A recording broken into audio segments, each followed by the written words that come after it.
Halo semuanya, selamat datang kembali di channel YouTube Pak Gugwali. Nah, Bapak Ibu, apa kabar semuanya? Pada hari ini kita akan membahas tentang studi kasus ya. Nah, di sini sebagai pengalaman ya dari yang sudah pernah mengikuti UPG, itu sudah bisa kita ikuti dari tryout untuk studi kasusnya. Nah, kita lihat di sini Bapak Ibu. Nah, di sini Bapak Ibu bisa mengikuti studi kasus itu dari simulasi ya ataupun tryout dari PMM. Nah, di sini kita lihat Bapak Ibu untuk contoh studi kasusnya nanti akan seperti ini Bapak Ibu ya. Dengan waktu itu 30 menit ya. Nah, jadi di sini Bapak Ibu memanfaatkan waktu 30 menit untuk dapat mengetik studi kasus sebanyak eh, 600 kata ya. Nah, kemudian di sini Bapak Ibu silahkan isi tokennya dan juga Bapak Ibu di sini mulai tes ya. Kemudian di sini kita lihat setelah Bapak Ibu klik mulai tes itu akan ada waktunya di sini Bapak Ibu. Kita lihat waktunya berjalan sebanyak 30 menit. Nah, di sini kita lihat Bapak Ibu untuk soalnya ini sama ya yang simulasi dengan yang diuji kinerja yang diuji pengetahuan maaf Bapak Ibu itu sama yaitu di sini 4 soal yang ditanyakan adalah permasalahan apa yang pernah Anda hadapi. Nah, kemudian bagaimana upaya Anda untuk menyelesaikannya? Kemudian di sini apa hasil dari upaya Anda tersebut? Nah, kemudian lagi di sini kita lihat pengalaman berharga apa yang bisa Anda petik ketika menyelesaikan permasalahan tersebut. Nah, di sini Bapak Ibu, Anda sebagai seorang guru pasti pernah mengalami permasalahan dalam pembelajaran. Nah, di sini kita disuruh tuliskan pengalaman real nyata ya. Jadi bukan pengalaman orang ya, Bapak Ibu ya. Jadi pengalaman Bapak Ibu sendiri. Di sini maksimalnya 500 kata, tapi nanti pada saat ujian pengetahuan itu adalah 600 kata, Bapak Ibu ya. Jadi ini pengalaman Bapak Ibu masing-masing. Nah, kemudian kita lihat lagi ke bagian bawah. Di sini ada kotak ya untuk kita untuk ketik jawaban yang sudah ada pertanyaan di atas. Nah, di sini Bapak Ibu silahkan ya mengetik sebanyak 600 kata dengan waktu 30 menit. Nah, di sini nanti Bapak Ibu jangan lupa untuk lihat di bagian bawah ya. Jadi di bagian bawah itu ada nanti jumlah kata yang sudah ada Bapak Ibu ketik. Ya, jadi silakan Bapak Ibu cek untuk bagian kata yang sudah Bapak Ibu ketik.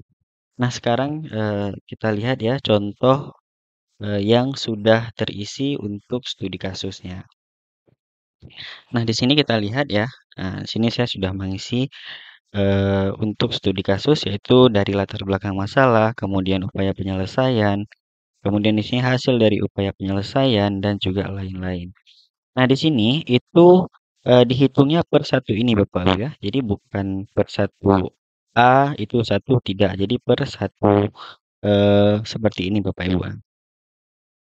Saya besarkan dulu. Di sini bawah saja ya. Nah, per satu ini itu dihitungnya satu. Oke, ini dua. Nah, seperti ini. Ini tiga. Ini 4. Nah, seperti itu hitungannya Bapak Ibu ya. Jadi bukan per S seperti ini satu tidak ya. Jadi per satu ini sejawat ini hitungannya itu satu ya. Cuma satu ini dan seterusnya sampai dengan selesai. Nah, seperti itu Bapak Ibu. Jadi Bapak Ibu silahkan mengarang bebas ya, asalkan karya sendiri. Ini saya berikan contoh yang sudah ditulis ya Bapak Ibu ya. Nah, kemudian kita lihat lagi ke bagian bawah ya. Nah, di sini nanti Bapak Ibu bisa lihat untuk jumlah kata yang sudah Bapak Ibu tulis di sini. Ini adalah jumlah kata yang sudah Bapak Ibu tulis selama 30 menit ya. Jadi Bapak Ibu bisa maksimalkan jika masih ada waktu Bapak Ibu maksimalkan untuk kata-katanya itu ditingkatkan lebih banyak lagi ya. Nah, seperti itu.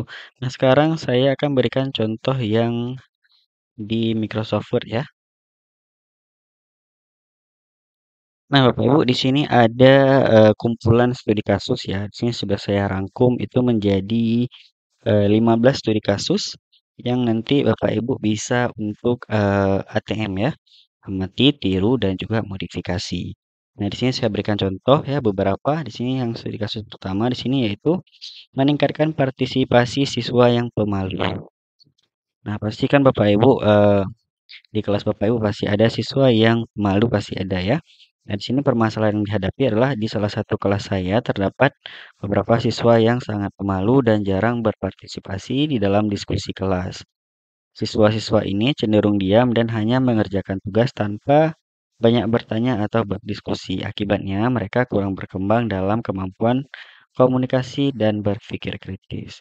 Nah, ini nanti Bapak Ibu bisa kembangkan ya dengan bahasa Bapak Ibu sendiri agar nanti tidak terindikasi plagiasi. Nah, kemudian di sini ada upaya untuk menyelesaikan masalah ya. Jadi saya mencoba mengatasi masalah ini dengan menggunakan teknik think pair share ya, yaitu siswa diberi waktu untuk berpikir sendiri kemudian berpasangan dengan teman untuk mendiskusikan ide mereka sebelum akhirnya berbagi hasil diskusi dengan seluruh kelas. Teknik ini memberikan kesempatan kepada siswa pemalu untuk mengutarakan pendapat mereka dalam lingkungan yang lebih kecil dan mengurangi ketakutan mereka. Nah, kemudian dari hasil upaya itu di sini kita lihat setelah beberapa kali menggunakan teknik ini, saya melihat peningkatan partisipasi dari siswa-siswa yang sebelumnya pemalu, mereka mulai lebih berani berbicara dalam kelompok kecil. Secara bertahap, mereka juga berani berbicara di depan kelas. Kemampuan berpikir kritis mereka juga meningkat karena terlibat dalam diskusi yang lebih beragam, lebih mendalam. Nah, kemudian untuk nomor 4 ya, kita lihat soalnya di sini ada pengalaman berharga. Nah, itu mengajarkan bahwa saya dengan memberikan ruang dan kesempatan yang tepat, siswa yang pemalu pun dapat berkembang menjadi lebih percaya diri. Teknik pembelajaran yang melibatkan kolaborasi dan diskusi dalam kelompok kecil bisa menjadi jembatan bagi siswa yang mengalami kesulitan dalam berpartisipasi di kelas. Nah, ini contohnya ya. Nah, di sini masih banyak lagi Bapak Ibu. Nah, kemudian jika kita mengetiknya itu di Word, itu bagaimana cara cek untuk jumlah kata yang sudah kita ketik. Nah, caranya yaitu Bapak Ibu silahkan blok ya terlebih dahulu ya. Nah, silahkan blok terlebih dahulu untuk seluruh katanya. Kemudian Bapak Ibu silahkan masuk ke menu review di sini. Nah, di sini ada menu review. Kemudian di sini Bapak Ibu silahkan klik word count ya.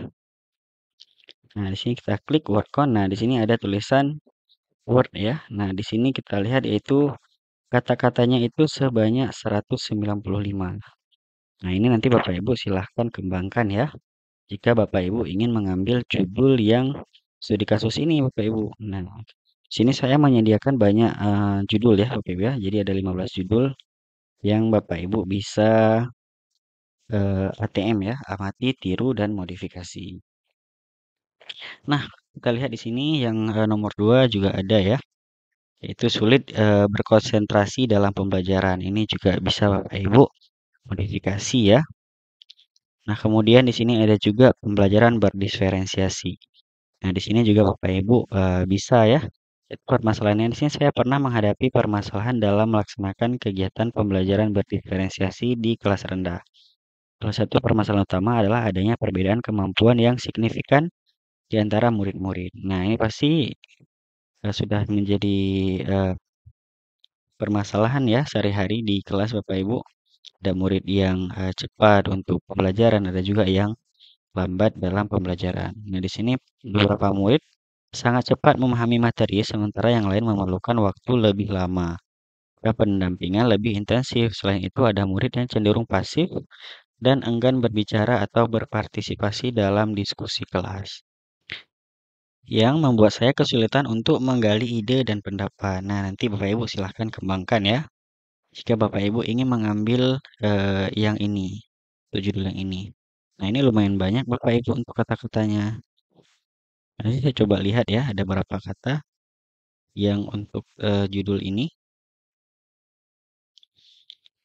Kita lihat di blok dulu Bapak Ibu. Ini di blok dulu semuanya ya, sampai dengan pengalaman berharga. Kemudian masuk ke menu review, kita klik word count ya. Nah, di sini 388, ini lumayan banyak. Kemudian kita lihat lagi Bapak Ibu, Untuk judul yang ketiga yaitu meningkatkan motivasi siswa yang rendah.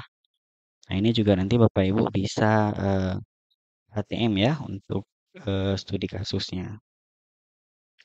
Nah, kemudian kita lihat lagi untuk studi kasus yang 5, ya, yaitu rendahnya kemampuan membaca siswa. Nah, ini rendahnya kemampuan membaca siswa. Jadi banyak siswa yang kesulitan mengenali huruf dan kata ya. Nah, ini juga bisa Bapak Ibu.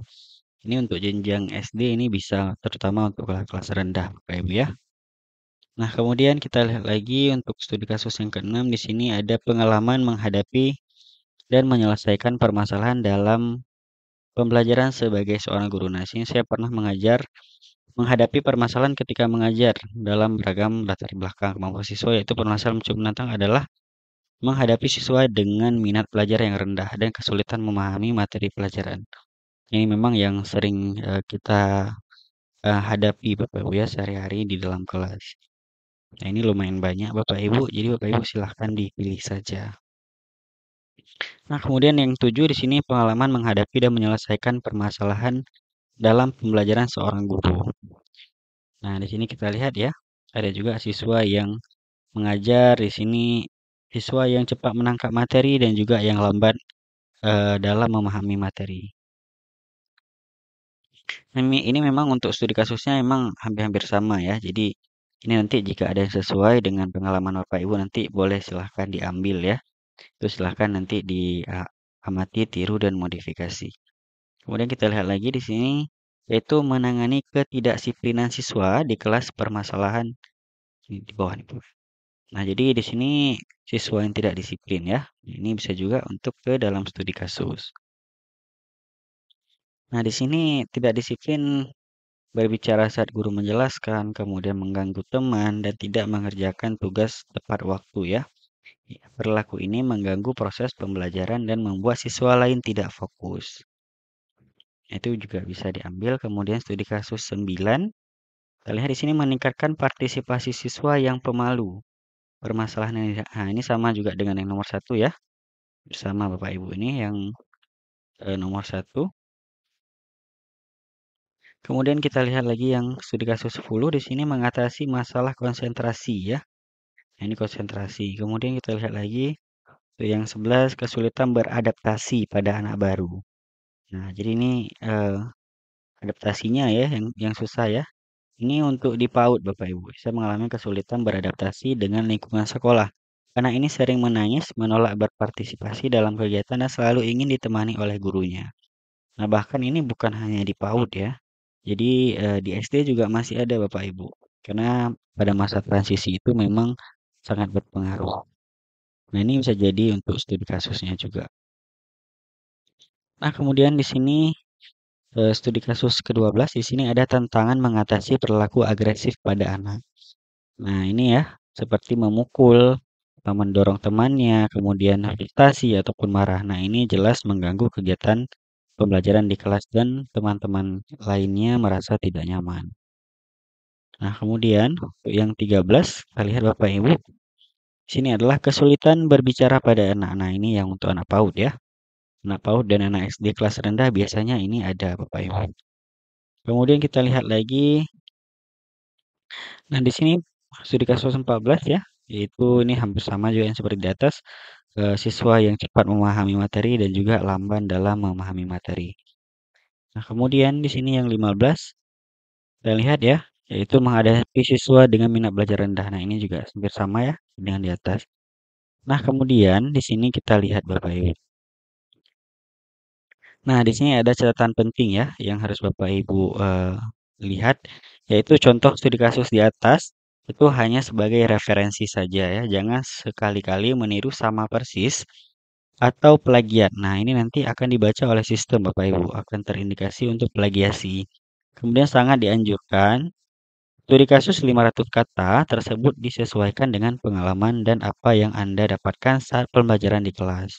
Nah, jadi ini nanti silakan disesuaikan dengan pengalaman Bapak Ibu di kelas masing-masing. Untuk kata-katanya boleh itu diambil ya, tapi harus disesuaikan dengan pengalaman pribadi Bapak Ibu.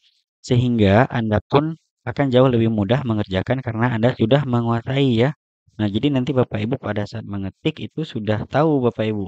Kalau kita mengambil punya orang, kita seperti menghafal Bapak Ibu ya. Nah, namun jika kita membuat punya sendiri, itu seperti kita mereka ulang ya, sudah terekam di dalam memori otak kita. Nah, di sini gunakan teknik ATM ya, atau amati, tiru, dan modifikasi, dan disesuaikan dengan pengalaman pribadi. Nah, ini yang paling penting Bapak Ibu ya, yaitu ATM ya. Amati, tiru, dan juga modifikasi. Nah, hanya itu Bapak Ibu informasi yang bisa saya berikan. Untuk ini nanti akan saya bagikan di dalam grup Telegram Bapak Ibu ya. Jadi silahkan bergabung ke dalam grup Telegram Bapak Ibu. Terima kasih bagi Bapak Ibu yang sudah menonton video ini. Jangan lupa untuk klik tombol like. Kemudian jangan lupa share video ini. Dan jangan lupa untuk klik tombol subscribe. Agar membantu channel YouTube ini terus berkembang. Serta Bapak Ibu akan mendapatkan informasi terbaru dari channel YouTube Pak Guru Wali. Sampai jumpa di video selanjutnya.